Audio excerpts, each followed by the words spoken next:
시간이 조금 지났습니다. 자리에서 일어나서 왕이신 하나님 찬양 드림으로 주일 오전 2부 예배를 시작하겠습니다.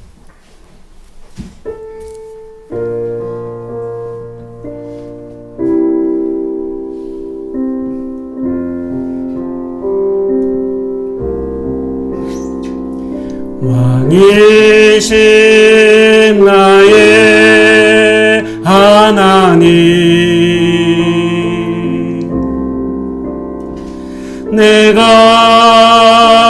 주를 높이고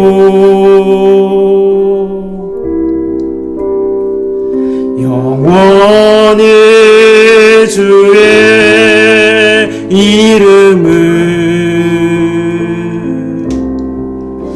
송축하리이다.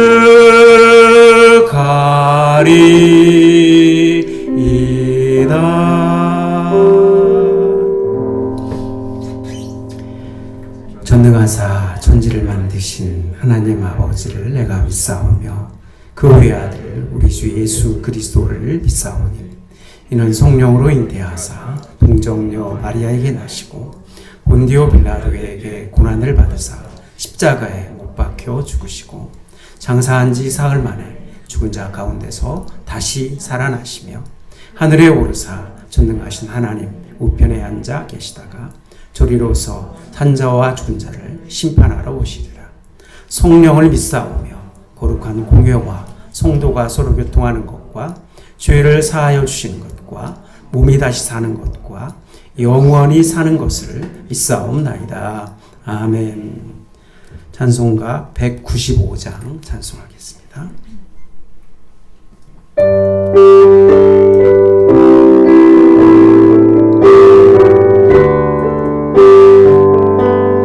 성령이여 우리 찬송들을 배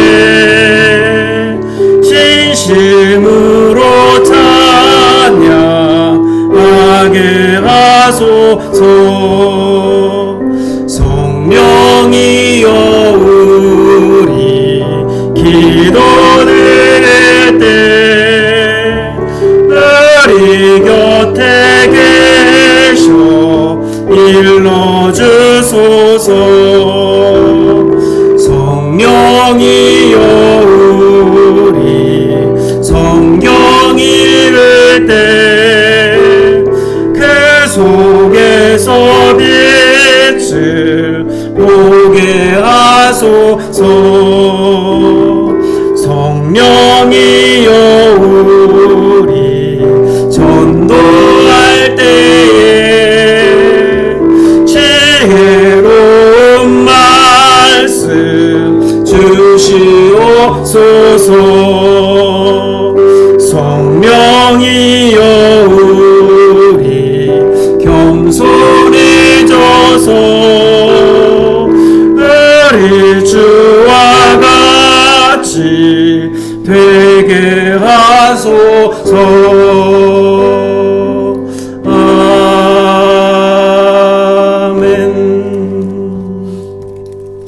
시간 우리가 한 주간을 돌아보며 주님 앞에 겸손히 회개의 기도를 드릴 때 주께서 우리의 죄를 깨끗이 씻어주실 줄 믿습니다. 함께 회개의 기도를 드리겠습니다. 하나님 아버지,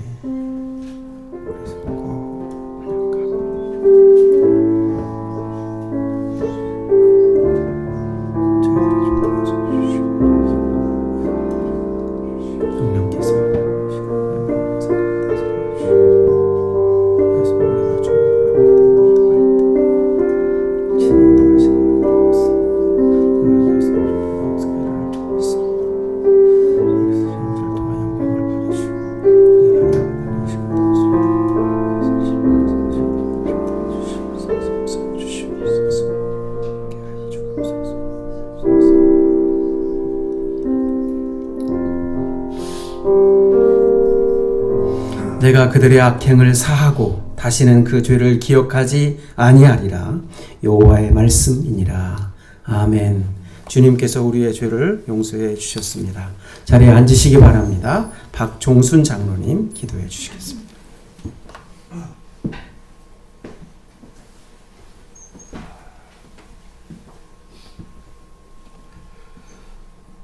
살아계신 우리 아버지 하나님, 하나님께서 한 주간도 지켜주시고 오늘 또 거룩한 주일을 맞이해서 하나님 앞에 몸과 마음과 정성을 다하여 예배할 수 있도록 은혜 주심을 진심으로 감사를 드립니다. 저들 마음 가운데 한 주간의 모습을 돌아볼 때에 하나님의 뜻대로 말씀대로 살기 원했지만은 우리 육신이 약해서 부족해서 넘어져 쓰러지고 주의 말씀을 거역하며 살아왔습니다. 하나님, 이 모든 것들을 주님 불쌍히 여겨주셔서 하나님 앞에 진실로 충성된 주의 종들로서 신밖에 부정이 없도록 성령이여 도와주시기를 원합니다.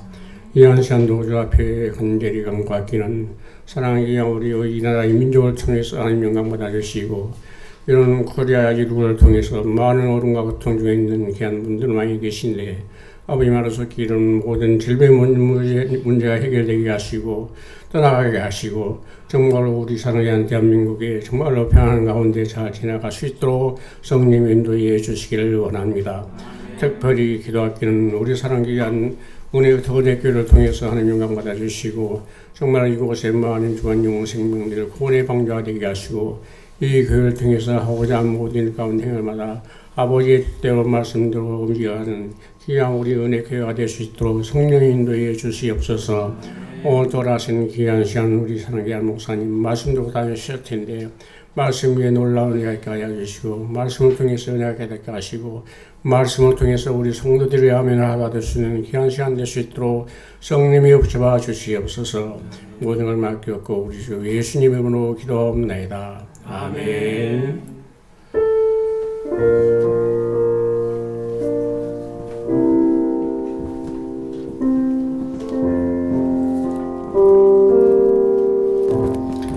감사합니다. 오늘 우리에게 주는 하나님의 말씀은 사도행전 2장 1절부터 4절까지의 말씀입니다. 신약성경 188쪽 사도행전 2장 1절부터 4절까지의 말씀입니다. 한 절씩 교독하겠습니다. 오순절날이 이미 이름에 그들이 다 같이 한 곳에 모였더니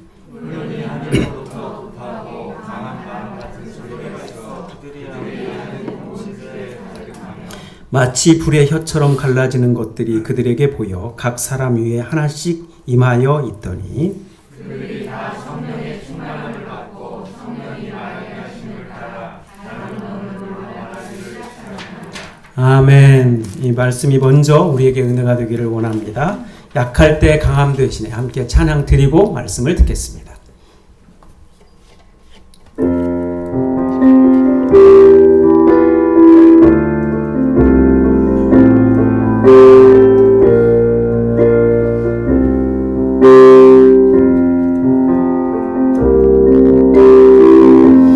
약할 때 강함 되시네. 나의 보배가 되신 주 나의 모든 것.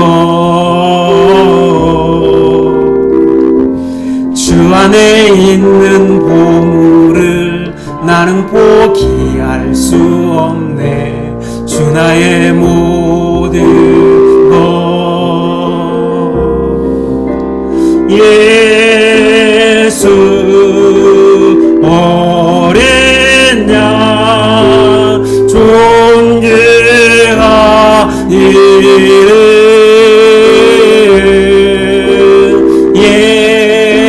예수 어린 양 존귀하니를.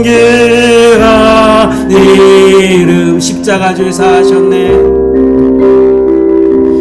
십자가 죄 사하셨네. 주님의 이름 찬양해. 주 나의 모든 것. 쓰러진 나를 세우고 나의 빈 산을 채우네. 주 나의 모든 것. 예수 어린 양 존귀하니를.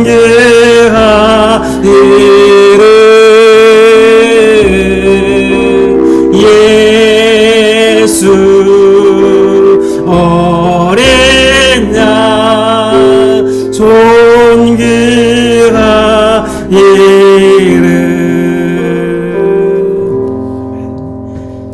귀하신 주님께서 우리가 드린 예배를 기쁘게 받아주시고 우리에게는 한없는 은혜의 복된 시간이 되게 하여 주옵소서.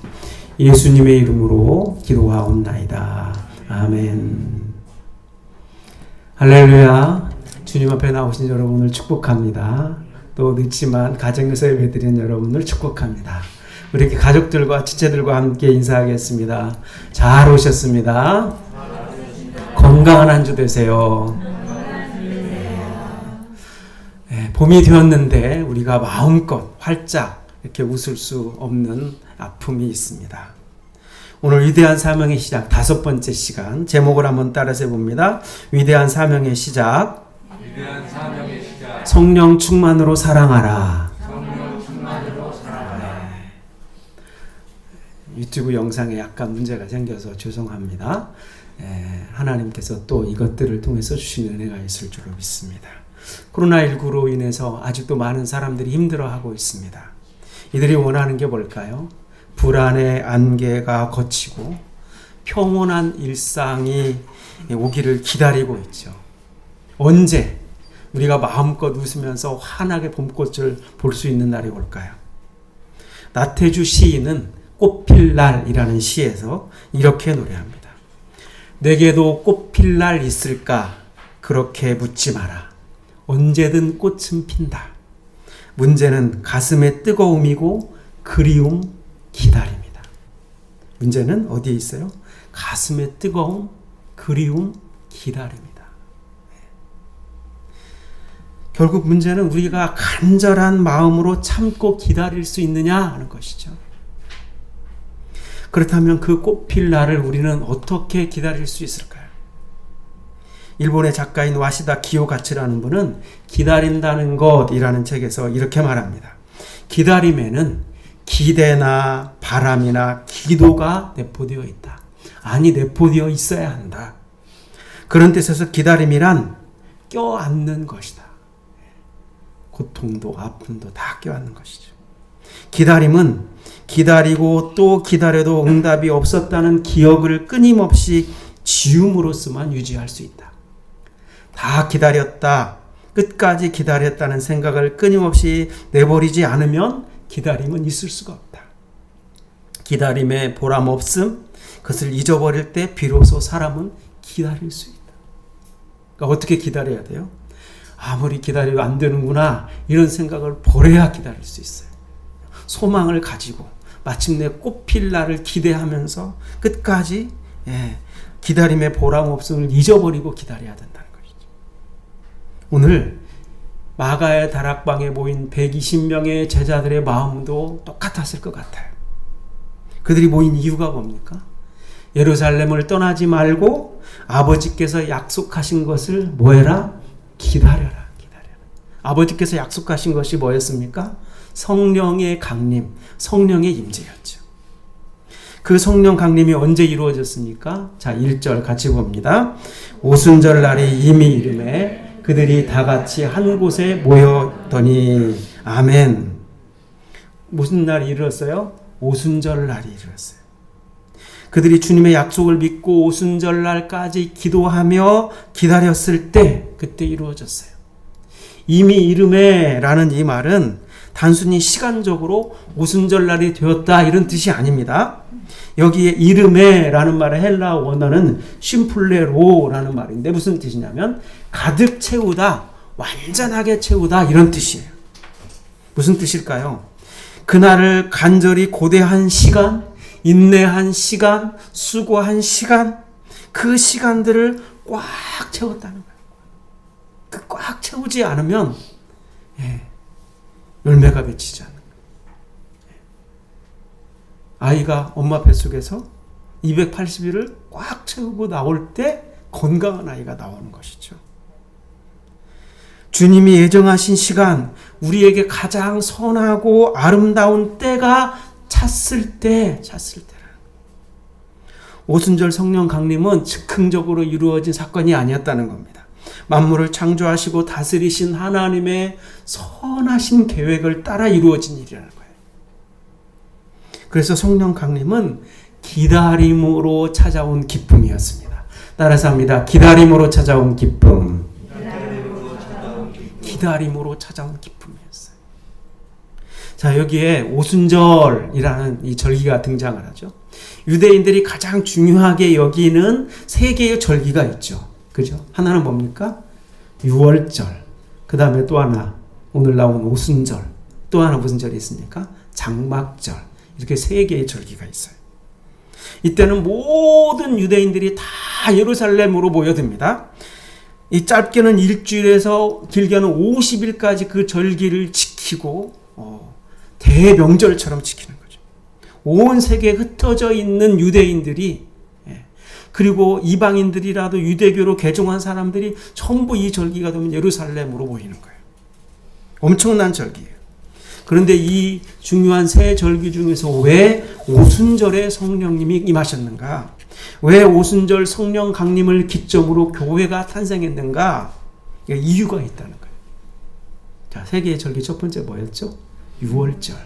이 유월절은 이 이스라엘 조상들이 400년 동안 애굽의 종살이를 하다가, 그렇죠, 탈출을 하잖아요. 그때 이 애굽에 10개의 재앙이 내립니다. 마지막 재앙이 뭐였습니까?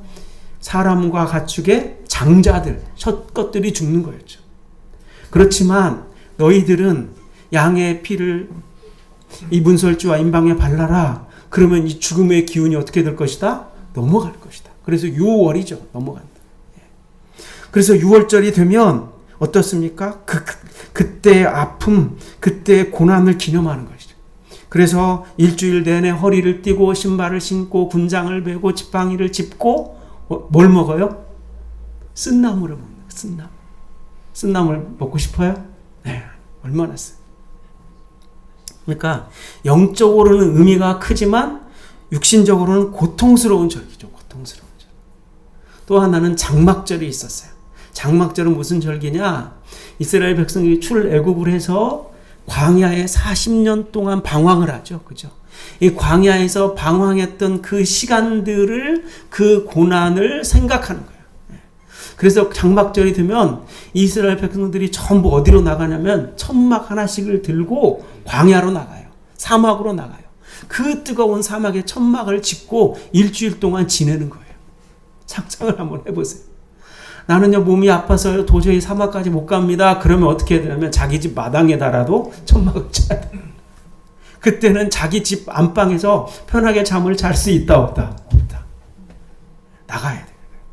그러니까 얼마나 이 천막 한가운데서 먹을 것을 못 먹으면서 고난을 체험한다. 얼마나 고통스러운 절기입니까?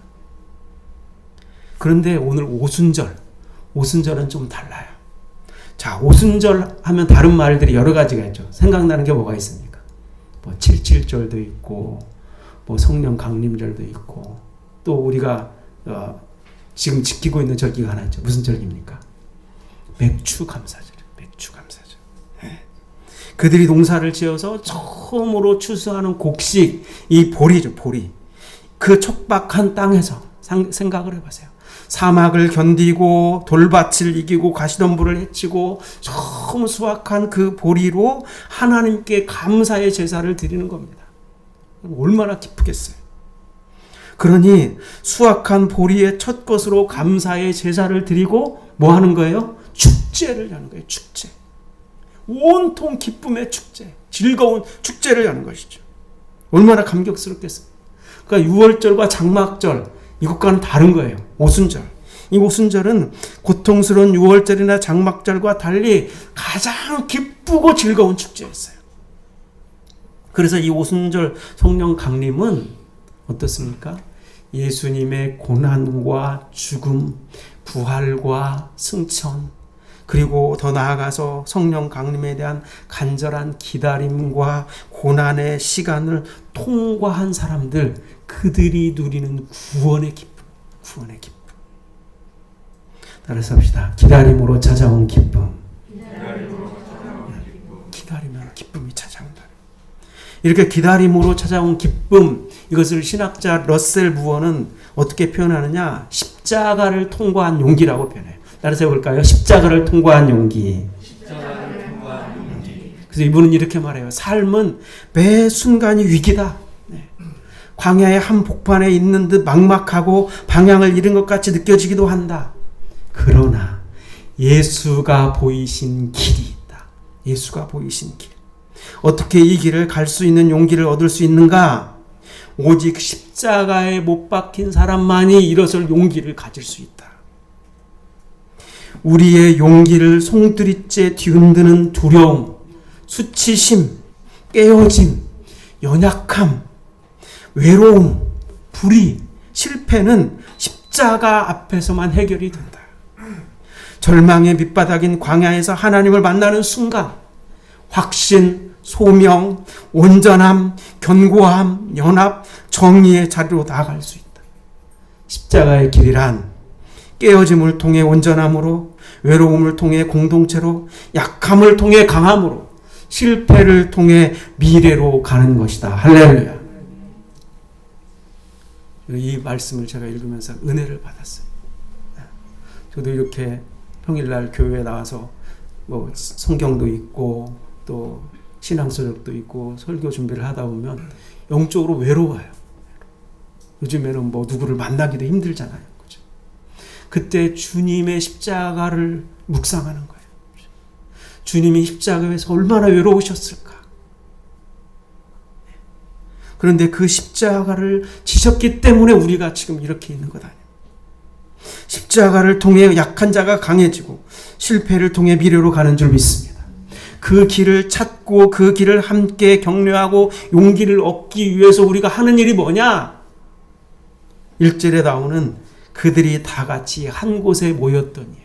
모이는 거예요. 120명의 제자들이 모여서 소리 지르면서 기도만 했을까요? 아닙니다. 기도 앞에, 성령 앞에 뭐가 있었습니까? 말씀이 있었어요. 모여서 말씀을 듣고 말씀을 붙들고 기도했습니다. 출애굽기 19장에 보면 6월절 날 1월 14일 날 이 애굽을 탈출한 이스라엘 백성들이 3월 1일 날 3월 1일 엊그저께 3월 1일이었죠. 3월 1일 날 시내산에 도착을 해요. 그리고 3월 3일 날 모세가 시내산에서 뭘 받아요? 네, 그렇죠. 10계명 율법을 받잖아요. 그러니까 절기로 보면 이 모세가 율법을 받은 날은 무슨 날이었어요? 무슨 절날? 50일째 되는 날, 오순절날 율법을 받았어요. 하나님 말씀을 받았어요. 하나님의 백성으로 살아갈 말씀을 받습니다. 오순절날 그러니까 성령을 선물로 주셨다. 그 말은 뭐냐면 성령의 역사를 통해서 너희들이 말씀을 깨달을 수 있게 될 것이다. 이걸 말씀하는 거예요. 놀라운 일 아닙니까? 자, 요한복음 14장 26절 같이 봅니다. 보혜사 곧 아버지께서 내 이름으로 보내실 성령 그가 너희에게 모든 것을 가르치고 내가 너희에게 말한 모든 것을 생각나게 하리라. 아멘. 누가 말씀을 가르쳐주고 생각나게 하셔요? 성령께서. 그러니까 오순절날 성령이 강림하신 거예요. 여러분, 우리를 힘들게 하는 그 문제들을 우리가 어떻게 대면하고 있습니까? 나를 힘들게 하는 남편이나 아내나 자녀들의 문제, 여러 걱정, 근심, 염려 이런 것들이 우리와 하나님 사이를 가로막고 있잖아요. 그때 우리가 영적인 오순절을 기다리지 못하고 내 방법을 사용하고 싶은 유혹에 빠지지 않습니까? 내가 먼저 손을 쓰다가 어려움을 당하는 일이 없습니다. 그때는 반드시 모이는 자리, 예배의 자리에 나오시기를 축원합니다. 함께 모여야 힘이 생겨요. 우리가 함께 모여 예배를 드리는 이 시간, 여기에 성령이 임하시고 말씀을 깨닫게 하실 줄 믿습니다. 말씀을 통해 고난을 이길 수 있는 힘과 용기를 주셔요. 주님의 은총을 믿고 기다림을 통해 충만하게 다가올 기쁨을 누리게 하실 줄로 믿습니다. 따라서 합니다. 기다림으로 찾아온 기쁨. 그렇다면 오순절에 임한 이 성령은 어디서부터 왔을까요? 자, 2절 같이 봅니다. 호련히 하늘로부터 급하고 강한 바람 같은 소리가 있어 그들이 앉은 온 집에 가득하며. 아멘. 오순절 성령 강림의 첫 번째 모습이죠. 호련히 하늘로부터 급하고 강한 바람 같은 소리가 있었다. 호련이라는 말은 뭡니까? 갑자기, 뜻밖의 이런 뜻이죠. 소리가 날 만한 어떤 징조나 신호가 있었다, 없었다? 없었다. 보통 이런 바람 소리가 나려면 어때요? 여기 우리가 이렇게 예배를 드리고 조용하잖아요. 여기에 호 하는 막 창문이 울리는 듯한 그런 느낌이 드는 강한 바람 소리가 들렸다는 거예요. 그러면 어떻게 해야 됩니까? 태풍이 불고 나무가 흔들리고 지붕이 날아가고 이런 일들이 있어야 되는데 그런 일이 있었다, 없었다? 없었다. 갑자기 강한 바람 소리가 났다는 거예요. 이 부분을 보고 성령님이 바람을 타고 오신다 이렇게 해석하는 분들이 있는데 그렇지 않아요. 성령님이 임하실 때 강한 바람 소리가 났다 이 말은 뭐냐면 이 일을 하나님이 하셨다. 하나님이 하셨다. 이런 뜻이에요. 태풍이 오고 바람이 불었으면 어때요? 아, 자연현상이구나 이렇게 생각할 수 있어요. 하지만 바람도 없고 나무도 흔들리지 않고 고요한데 갑자기 강한 바람 소리가 났다. 이것은 누구의 임재다? 하나님의 임재다. 하나님의 특별한 역사다. 행하신 주체가 누구시다? 하나님이시다. 다른 말로 하면 성령이라는 이 가장 좋은 것, 모든 좋은 것은 어디로부터? 하늘로부터, 위로부터 온다는 것을 말씀해요. 따라서 합시다. 하늘로부터 임하신 성령. 우리가 이것을 기억해야 돼. 모든 좋은 것은 어디에서 온다? 하늘에서. 여러분, 이 곡식들이, 나무들이 그냥 심어놓으면 자랍니까? 거름 주면 자랍니까? 그렇잖아요. 뭐가 있어야 돼요? 하늘에서 햇빛이 내려야 되고 하늘에서 비가 와야 돼요. 가장 좋은 것은 늘 하늘에서 와요. 애굽을 나온 이스라엘 백성들이 가나안으로 가기 위해서 거쳐야 했던 것이 어디였습니까? 풀 한 폭이 제대로 나지 않는 광야, 사막이었어요. 그들이 그 죽음의 광야에서 굶어 죽었습니까? 그렇지 않아요. 하나님이 한 끼도 굶지 않도록 먹여주셨습니다. 아침마다 하늘로부터 이 달고 맛있고 영양가가 풍부한 뭘 내려주셨습니까? 만나를 내려주셨죠. 하나님, 이거 만나는 밋밋해요. 좀 고기를 좀 내려주실 수 없나요? 그럴 때 어떻게 했습니까? 하나님이 하늘에서 메추라기를 내려주셨어요. 하나님은 그 거친 광야길을 땅의 것들을 통해서 인도하지 않았습니다. 모세가 그들의 지도자였지만 모세가 그 갈 길을 정할 수 없었어요. 이스라엘 백성들을 인도한 것은 뭐였습니까? 하늘에 떠 있는 구름 기둥이었어요. 구름. 그들은 구름이 움직이면 행진을 계속하고 구름이 멈추면 그들도 멈췄습니다. 행진을 멈추는 곳에 천막을 치고 거기에 익숙했습니다. 다시 행진을 시작하면 천막을 걷어야 했습니다. 그들은 왜 지금은 이렇게 빨리 가는지, 왜 오늘은 이렇게 한없이 멈춰 있어야 하는지 한 사람도 묻지 않았어요.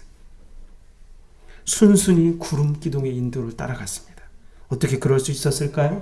구름이 땅에 있지 않고 어디에 있었기 때문에? 하늘 위에 있었기 때문에. 높은 곳에서는 이 땅에서 볼 수 없는 것들이 보여요. 여러분, 비행기만 타고 하늘에 올라가도 어떻습니까? 다 세상이 보이잖아요. 구름 기둥은 바로 하늘 위에 계신 하나님의 임재를 상징합니다. 하나님은 위에 계시기 때문에 인간의 모든 앞길을 훤히 내려다보고 계시고 모든 사정을 다 알고 계셔요. 어느 길이 가장 좋은 길인지 어느 길이 가장 우리에게 맞는 길인지를 알고 계셔요.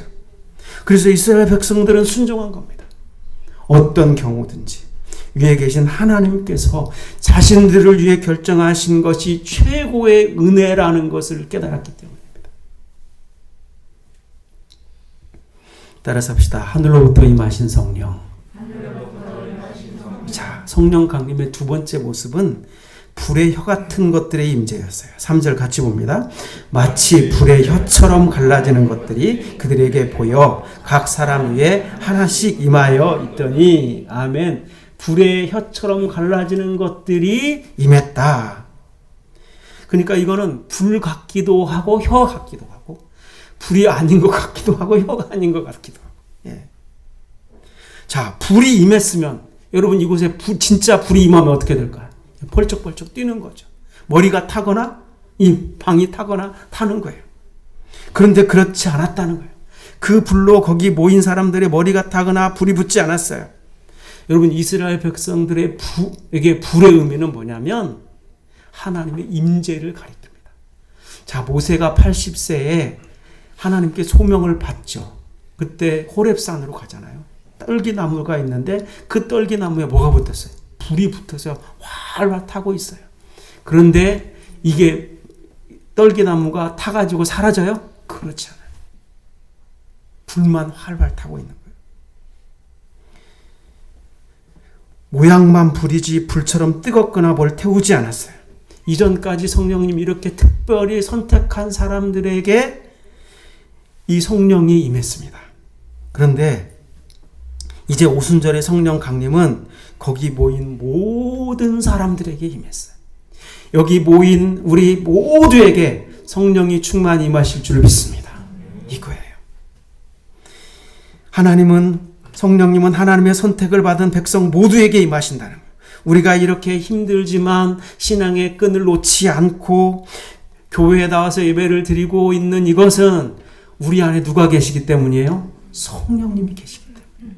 우리는 내 의지로 이곳에 나온 것 같지만 성령님이 내 안에 역사하셨기 때문에 이곳에 나올 수 있었던 거예요. 나는 이미 하나님께 선택을 받았습니다. 이미 성령님이 임재하고 계십니다. 여러분 이것을 믿습니까? 아멘입니까? 네. 그렇다면 이제는 우리가 어떻게 해야 돼요? 이제 더 이상 땅 바라보지 않고 세상 바라보지 않고 따라서 합시다. 눈을 들어 고개를 들어 하늘을 바라보겠습니다. 하늘에 계신 하나님을 바라보. 우리 안에 이미 임재해 계신 성령님을 의지하시기를 바랍니다. 따라서 합시다. 하늘로부터 임하신 성령. 자, 20살이 채 안 되는 한 청년이 어느 사막의 절벽 끝에 앉아 있었습니다. 이 청년은 마약과 알코올 중독자였습니다. 마약과 알코올 중독. 보다 못한 아버지가 그를 억지로 사막의 캠프에 집어넣었어요. 그는 모든 것을 포기한 심정으로 눈앞에 펼쳐진 그 절벽에 앉아서 눈앞에 펼쳐진 하늘과 산과 강과 나무들을 바라보았습니다. 그때 놀라운 일이 일어났어요. 야, 이렇게 아름다운 모습이 있을까? 이렇게 아름다운 광경이 있을까? 저 아름다운 하늘과 산과 강과 나무는 누가 지었을까? 자신을 둘러싸는 아름다운 광경에 압도당해버리고 말았어요. 그 아름다움 속에서 하나님의 손길이 느껴졌습니다. 인간적인 생각들이 사라지고 성령님이 그에게 충만히 임했습니다. 하나님이 그를 만나주셨어요. 그 순간 그 안에 있던 모든 분노와 증오가 사라지고 무한한 희망과 감사와 평화와 사랑으로 바뀌었어요. 할렐루야. 그는 절벽 가장자리에 앉아 울기 시작했습니다. 1시간 동안 멈출 수 없었던 그것은 기쁨의 눈물이었어요. 하나님이 나를 만나주셨구나. 그는 하나님을 만나고 재활치료를 받으면서 하나님을 믿게 됐어요. 하나님을 인격적으로 영접합니다. 그는 하나님을 만난 후에 이렇게 고백합니다. 마약 환각으로 인한 경험은 아무것도 아니었습니다. 그분을 만났을 때 그 순간 제 인생이 영적으로 완전히 새롭게 태어났습니다. 저 밖에 더 높은 힘, 더 높은 지성이 있었습니다. 마치 그분이 저의 어깨를 두드려 주는 것 같았어요. 누가 임한 겁니까? 성령님이 그 어깨를 두드려 준 거예요. 다시 일어나라. 다시 일어나. 분노 가득한 무신론자에서 마약과 알코올 중독자에서 성령 충만한 그리스도인으로 거듭났습니다. 그가 누굴까요? 그는 바로 유명한 헐리우드 배우 톰 행크스의 아들이자 뮤지션인 체스터 행크스예요. 유명한 분이죠. 이 아들이 주님께 돌아오기를 위해서 이 아버지가 얼마나 눈물로 기도했는지 몰라요. 마침내 주님께 돌아오는 역사가 일어났어요. 하늘로부터 임하신 성령을 만난 줄로 믿습니다. 따라서 합시다. 하늘로부터 임하신 성령. 120명에게 제자들에게 성령이 충만하게 임하자 어떤 일이 일어납니까? 4절 같이 봅니다. 그들이 다 성령의 충만함을 받고 성령이 말하게 하심을 따라 다른 언어들로 말하기를 시작하니라. 아멘. 그들에게 성령이 충만하게 임하자 두 가지 사건이 일어나는데 첫 번째는 뭐냐면 따라서 합시다. 성령의 충만. 성령의 충만이었어요. 성령 충만이 뭡니까? 성령님의 강력한 지배를 받는 것이죠. 내 안에 다른 것들이 사라지고 성령이 충만하게 채워지는 거죠. 그래서 성령 세례가 내재적인 것이라면 성령 충만은 외적인 행동으로 드러나게 되어 있다는 거예요. 그래서 이 성령 세례와 성령 충만은 다릅니다. 이 차이를 아주 명쾌하게 해석해주고 있는 분이 이재철 목사님이신데 그분이 책을 읽어보니까 성령 세례와 성령 충만을 어떻게 비유하고 있느냐? 결혼과 사랑으로 비유하고 있어요. 결혼과 사랑. 자, 성령 세례는 뭡니까? 믿음이 없었던 나에게 성령님이 찾아오신 인생에 단 한 번 있는 사건이죠. 그렇죠? 자, 결혼은 뭡니까? 한 배우자와의 유일한 예식이죠. 당신과 내가 하나가 된다는 유일한 예식. 결혼식은 그래서 몇 번 하는 겁니까? 한 번 하는 거예요.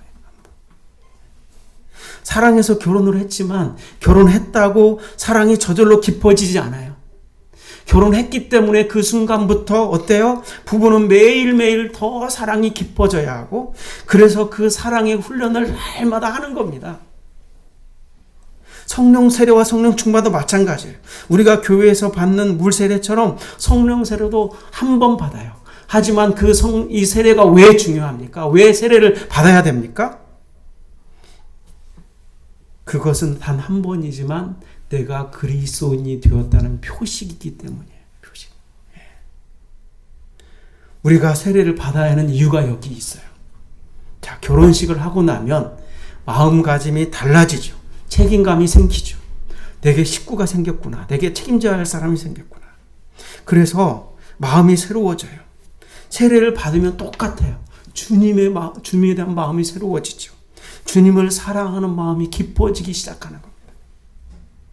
그래서 성령 세례를 받았다. 이 말은 이제부터는 성령 충만한 삶을 살게 된다. 결혼하기 전에도 사랑했지만 결혼 후에는 더욱 사랑하는 것처럼 성령 세례를 받은 후에는 더욱 성령이 충만해지는 삶을 사는 겁니다. 성령이 충만해지면 하나님을 사랑하고 나를 사랑하고 다른 이들을 나 자신처럼 사랑하게 된다는 거예요. 따라서 합시다. 성령 충만으로 사랑하라. 성령 충만으로 사랑. 성령을 충만히 받음으로 나타난 두 번째 사건은 뭐냐면 따라서 합시다. 성령을 따라 바람. 성령을 따라 바라는. 그들이 성령 충만을 받자 성령이 말하게 하심을 따라 다른 언어들로 말하기를 시작했다. 여기 다른 언어, 이 말은 고린도전서에 나오는 은사로서의 방언을 말하는 게 아닙니다. 은사로서의 방언은 자기가 알아들을 수 없는 말을 하는 거예요. 하지만 이 오순절에 임한 제자들의 이 언어는 세계 여러 나라 사람들이, 온 나라 사람들이 와서 자기 나라 말로 알아들었다는 거예요. 한마디로 말하면 이건 뭐냐면 언어의 기적이에요. 언어의 기적.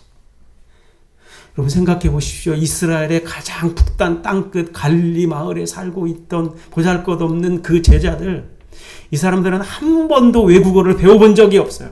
히브리어밖에 할 줄을 몰라요. 그런데 어떻게 그들이 성령이 충만해지자 그들이 평소에 사용하는 말과는 전혀 다른 외국어가 튀어나오게 됐느냐. 더 놀라운 것은 그 말을 이방에서 온 사람들이 각자 자기 나라 말로 알아들었다는 거예요. 여러분, 이보다 더 크고 확실한 성령 충만의 증거가 어디 있습니까?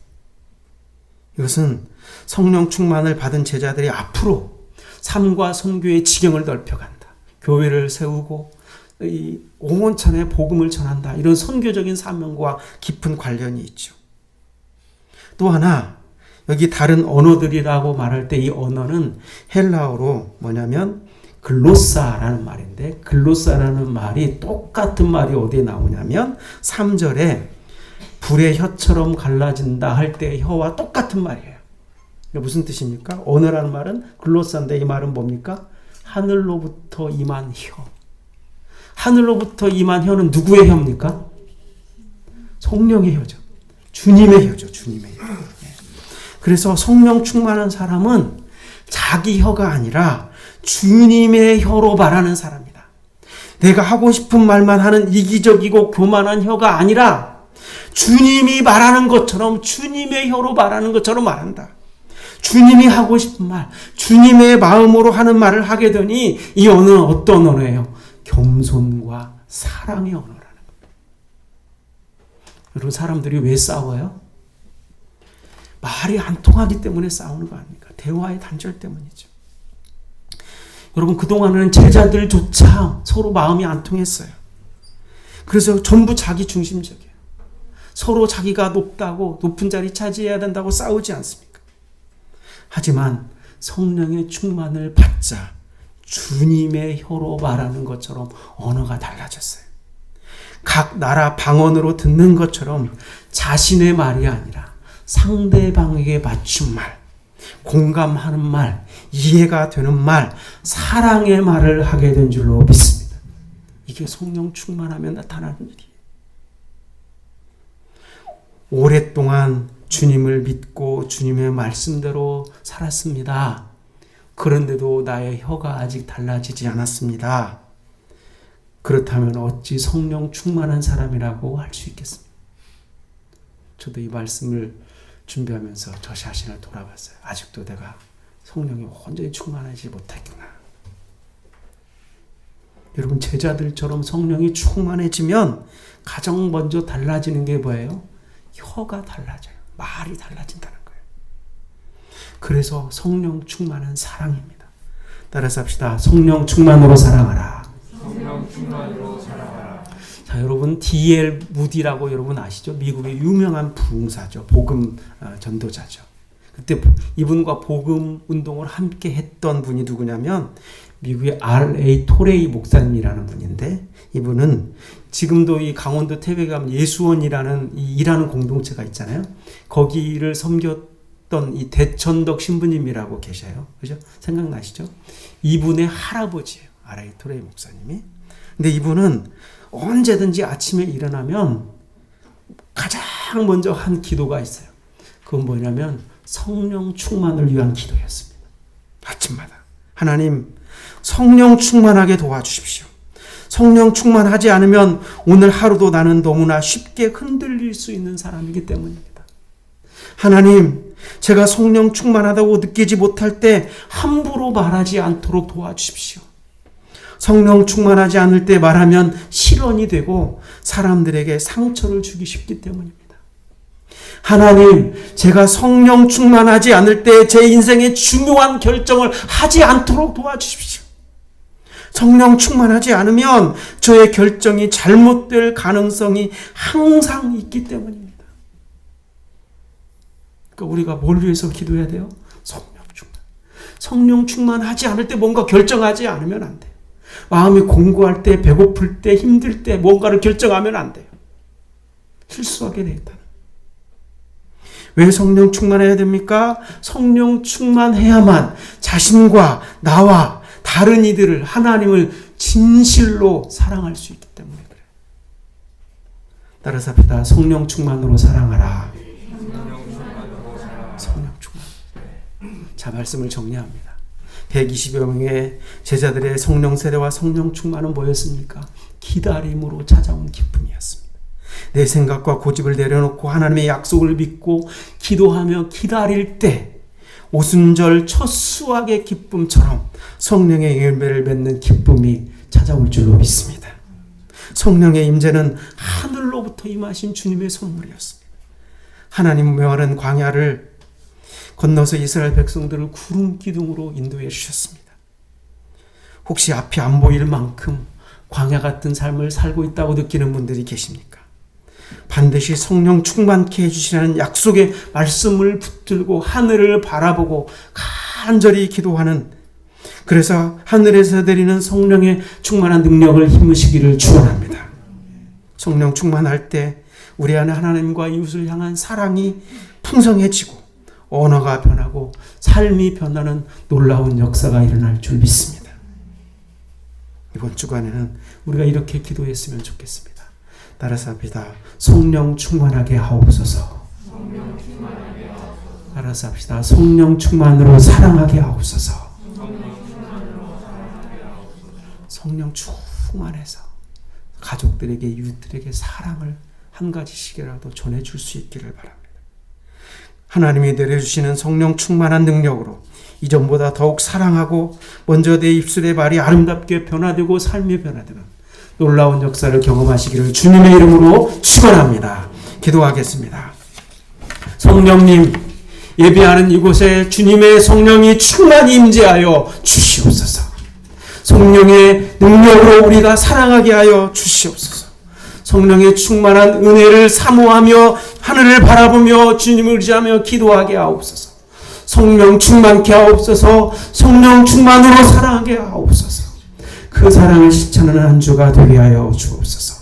예수님의 이름으로 기도하옵나이다. 아멘. 오늘 말씀을 생각하면서 주님의 성령 지금 이곳에 이 찬양을 함께 드리고 예물을 드리고 기도하는 시간을 갖겠습니다.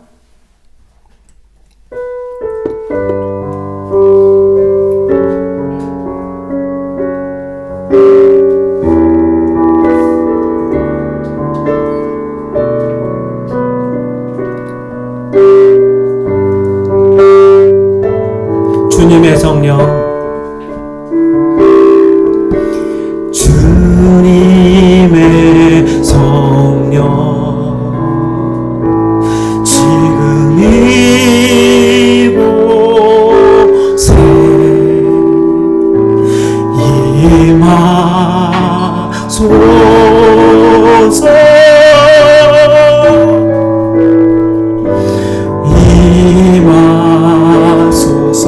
주님의 성령, 주님의 성령, 지금 이곳에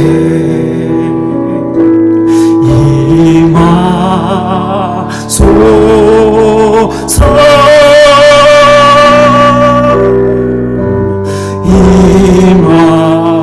임하소서. 할렐루야. 할렐루야.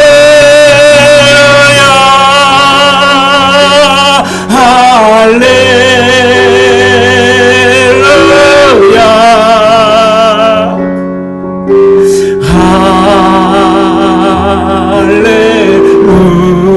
할렐루야. 할렐루야. 주님의 성령, 주님의 성령, 지금 이곳에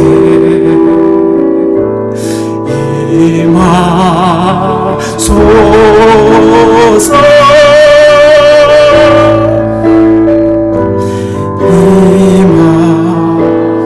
주님의 성령을 간절히 기다리는 마음, 주님의 성령, 지금 이곳에 임하소서.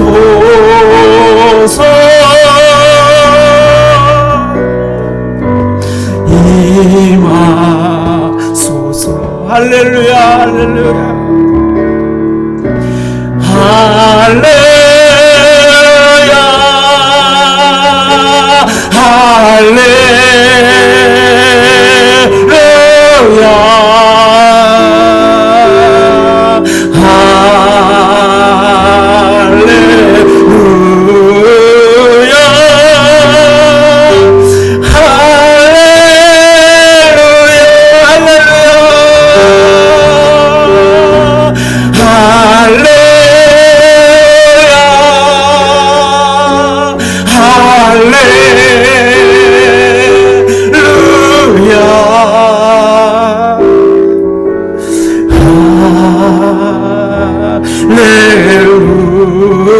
할렐루야.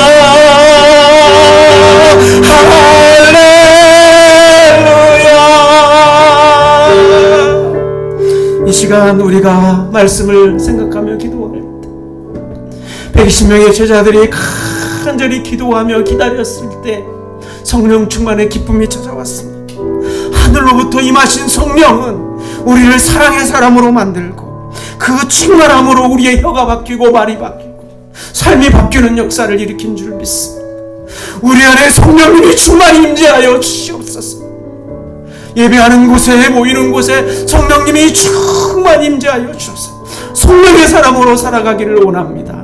이렇게 기도하는 마음으로 기도했으면 좋겠습니다. 주여 한번 부르고 기도합니다. 주여 하나님 아버지 하나님 이 시간 성령의 하나님께서 충만히 우리 안에 임재하여 주시고 우리의 악한 생각과 아버지 나쁜 생각을 물리쳐 주시고 성령의 말하게 하심을 따라 성령의 생각을 따라 성령의 언어를 말하게 하시고 성령의 생각을 생각하게 하시고 성령의 뜻을 따라 행하게 하시며 사랑하는 삶을 살기를 원하오니 날마다 땅을 바라보고 세상을 바라보는 것이 아니라 하늘을 바라보고 하나님의 놀라운 능력을 힘입게 하여 주시고 성령의 충만한 능력을 힘입는 저희들이 될 수 있고 성령의 하나님께서 친히 함께 하여 주시고 성령의 능력을 허락하여 주시고 성령의 기적을 우리에게 허락하여 주시며 놀라운 은혜의 능력을 허락하여 주시옵소서.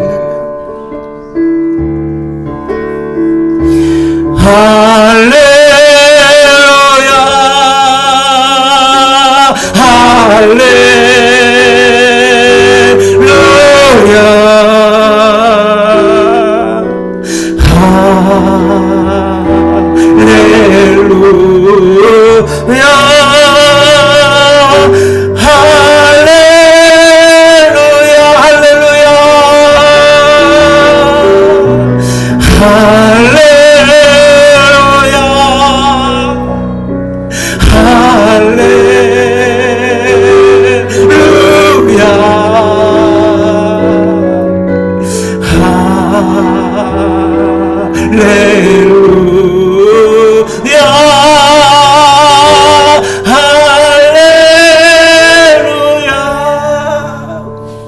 시간 우리가 이어서 코로나19와 교회와 지체들을 위해서 기도할 때 코로나19 백신이 접종되기 시작했는데 하나님 물리쳐 주시고 우리 의진들을 기억하시고 수고한 분들을 기억하셔 주셔서 속히 코로나19를 물리쳐 주시옵소서. 우리가 교회를 위해서 기도할 때 반석 위에서는 믿음으로 올 한해도 우리가 더 말씀으로 깨어있게 하시고 앞으로 이제 우리 교회가 수요 성경 학당 또 금요 기도회를 새롭게 재개하려고 준비하고 있는데 성령의 하나님이 찾아와 함께하여 주시고 우리와 함께하여 주옵소서. 특별히 아버지 우리 사랑하는 성도들이 흔들리지 않는 믿음으로 예배와 말씀과 기도에 힘써서 성령 충만한 삶을 살게 하여 주시고 가정과 직장과 사업장이 성령의 은혜로 복되게 하여 주시옵소서. 우리 문태자 권사님 허리를 수술하고 입원해 계신데 속히 고쳐주시고 또 기저질환자들 환우들을 고쳐주옵소서. 주여 한번 부르고 기도합니다. 주여 하나님 아버지 코로나19를 물리쳐 주시고 아버지 백신이 접종되고 아무 어려움 없이 문제 없이 부작용 없이 많은 사람들이 아버지 새로 치료되고 거듭나는 역사가 있게 하여 주시옵소서. 성령 하나님께서 도와주시고 수고하는 분들을 기억하여 주시옵소서. 우리 교회가 아버지 반석 위에 서는 믿음으로 굳게 서기를 이제 아버지 봄을 맞아서 또 수요 성경 학당 금요 기도회를 새로운 마음으로 시작하려고 준비하고 있습니다. 우리 사랑하는 성도들이 이 어려운 때일수록 아버지 흔들리지 않는 믿음으로 예배와 말씀과 기도를 통하여 아버지 성령 충만케 하여 주시고 가정과 직장과 사업장이 아버지 주의 은혜 가운데 성령의 충만한 은혜와 능력을 경험케 하여 주시옵소서. 우리 권사님 이번에 입원 중인데 아버지 속히 회복시켜 주시고 하나님은 또 우리 기저질환자들 환우들 아버지 나사렛 예수 그리스도로 치료의 강선을 바라시며 치유의 역사가 있게 하여 주시옵소서. 하나님 함께 하여 주시옵소서. 감사합니다. 주님 성령 충만으로 우리가 한 주간도 승리하게 하여 주실 줄로 믿습니다. 십자가를 통과한 용기 우리에게 허락하여 주시기 위해 아버지 십자가 우리를 위해 못 박혀 죽으신 주님의 은혜를 기억하며 감사의 예물을 드리는 손길들을 기억하여 주시옵시고 우리는 날마다 감사의 제목이 넘치게 하여 주옵소서. 모든 것이 주께로부터 왔음을 믿고 소득의 11조를 겸손한 마음으로 올려드리는 손길들을 기억하시고 그의 삶을 주님께서 눈동자같이 지키시고 보호해 주시고 함께 하실 것을 믿습니다. 주님의 나라가 확장되기를 원하며 선교 예물을 날마다 동행하실 주님을 기대하며 주일 예물을 드리는 손길들을 주께서 기억하시고 하늘 문을 여시고 한량없는 은혜와 복을 부어 주시옵소서. 축복하며 예수님의 이름으로 기도하옵나이다. 아멘. 자리에서 일어나서 공동체 고백 함께 고백합니다. 불편하신 분은 앉아 계셔도 됩니다. 우리는 하나님의 백성이요 그리스도의 제자로서 하나님을 찬양하는 성령 충만한 예배자, 진리의 말씀을 바르게 배워 땅끝까지 복음을 전하는 전도자, 이웃의 아픔을 함께하는 사랑의 섬김자가 되어 주님의 나라를 확장하고 하나님을 영화롭게 하는 은혜의 공동체가 되겠습니다. 아멘. 하늘에 계신 아버지, 하늘에 계신 아버지, 이름 거룩하사 주님 나라 임하시고 뜻이루어지라.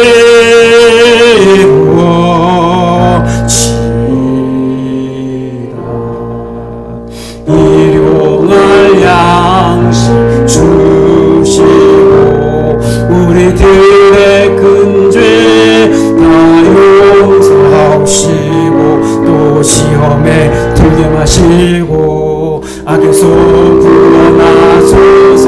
되게 주의 나라 주의 권세 주의 영광 영원히 아멘.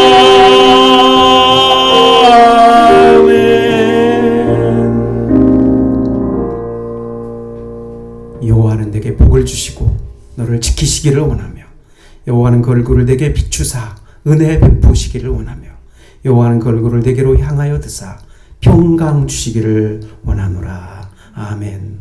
주 예수 그리스도의 은혜와 하나님의 사랑과 성령의 교통하심과 유로하심이 성령 충만으로 사랑하는 삶을 살기를 소원하는 주의 백성들이 지금부터 영원히 함께 있을지어다. 아멘.